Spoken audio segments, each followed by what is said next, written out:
mother of a 15-year-old, Harvey Willgoose, who was stabbed to death during his lunch break at school, will start delivering potentially life-saving bleed kits to schools today in the hope it will prevent future tragedies.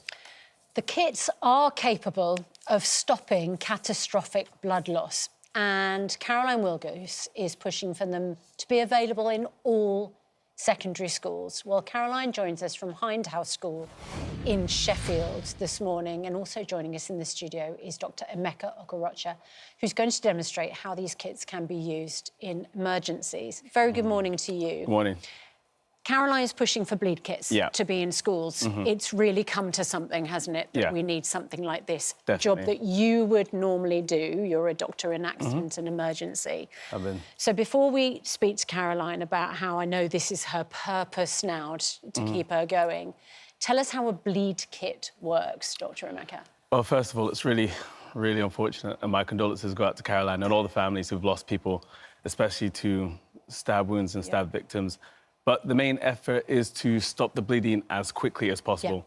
When somebody's been stabbed, what essentially is the cause of death is a catastrophic blood loss.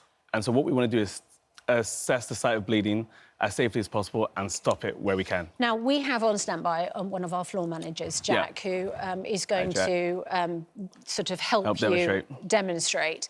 You have a bleed kit here. Do you want to just hold up the bleed kit so we can see how big it is? Because it's pretty small, isn't it? It is. It's quite compact. It's packed with important equipment. It is.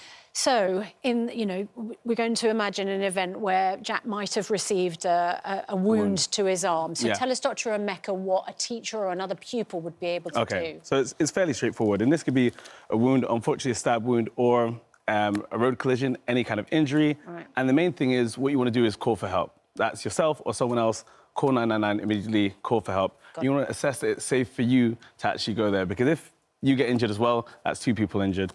Once you've done that and you've assessed that it's safe, what you want to do is you want to identify where the bleeding is actually happening. Jack's going to help with that. So, for example, if Jack had a big cut on his arm, he's bleeding from one of the big vessels coming out of his arm, you want to assess that.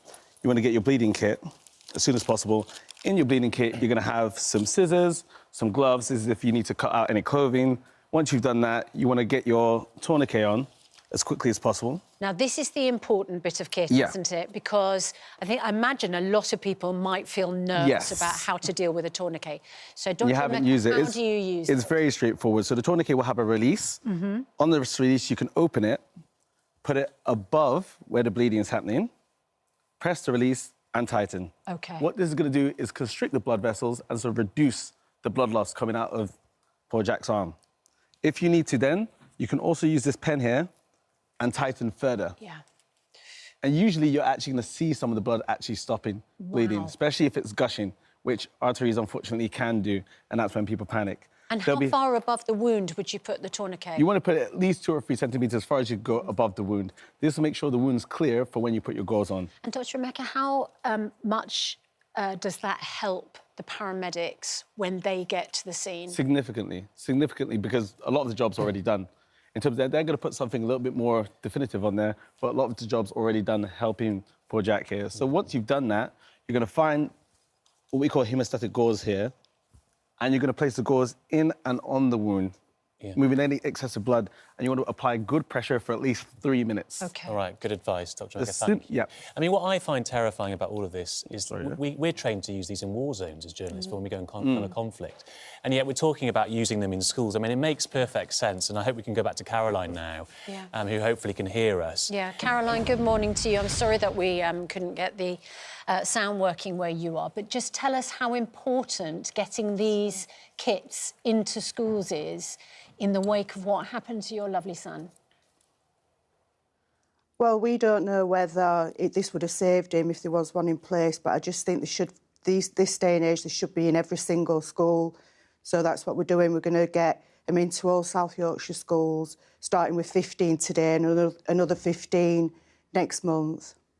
It is extraordinary what you've achieved since his death. I mean, we were talking earlier, it was only February when he was killed, and yet you've achieved all of this in that time. You continue to campaign. I just wonder how much of this is about you helping to process your grief as well. And as Susanna was asking earlier, how are you doing with his birthday coming up in a couple of weeks and Christmas too?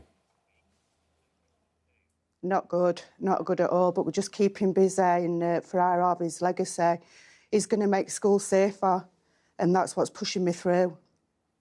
It's shocking, isn't it, Caroline, that we might even be discussing having bleed kits in schools. I mean, how on earth are other children, young people, bringing weapons into our school environments? I don't know, I really don't know. But that's another thing, we want to go into schools and educate the children about the pure devastation of carrying knives, taking into schools, and there's no winners. Caroline, I just wonder what sort of support you're getting from the government with all of this, because you want to roll them out to all schools. Is the government supporting you in that? Are they going to fund this? We don't know, we're hoping so. I'm still obviously trying to get knife archers in schools, bleed kits, and then get into schools and educate children. We're at Bailey School tomorrow talking to children about knife crime. Caroline, there was an interview that you did in the last couple of days in which it was reported that you'd said that you would be open to meeting the young man who murdered your son, Harvey. Is that something you are open to, or is that... Yes, tell us what you meant by that. I was misquoted. They said... I said maybe further on down the line I may do, but there was no remorse, and I think if I did meet him and he was the same, it would upset me even more. But if it helps, maybe down the line, maybe I will meet him. But I don't think he'd want to meet me anyway. But I was misquoted.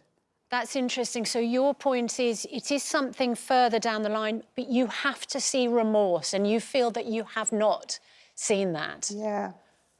No. I want to see him, that he's sorry for what he's done. I just think... I think it was more of a mask, the way he was, or I hope it was, of a frightened 15-year-old. Well, look, Caroline, thank you so much for joining us. It is incredible what you're doing. I think we all pay tribute to what you're trying to achieve, and we just wish you all our love and strength as it comes up to Harvey's birthday next week. Thank you. Oh, lots and lots of love, Caroline. I mean, absolutely nothing else we can say other than we send you tons of love, and what you're doing is so important. A statement from Harvey School said since the conclusion of the trial, the school and trust have been able to fully engage with a number of ongoing investigations aimed at answering key questions about Harvey's tragic death, and we will continue to work closely with these partners and cooperate fully with these investigations. Dr. Emeka, there should not be knives in schools. Other pupils should not be having to work as doctors to save lives. We shouldn't have to be dealing with this. However, having seen it, I can't imagine what Caroline must be going through, and I've had to speak to parents where their children, unfortunately, have been stabbed, and you can just see how devastating they are. And kids should feel safe, and parents should feel safe about their children going to schools, and it's just very devastating, to be honest. Utterly devastating, of course. You know, you're at the front line of it, aren't you? Yeah, and they're cheap as well. It's not going to be expensive to roll these out. And hopefully they're simple to use, and everyone at least will be in a better position to help somebody if they have seen somebody stabbed. Yeah, thanks so much for talking us through it. So useful. Thank you.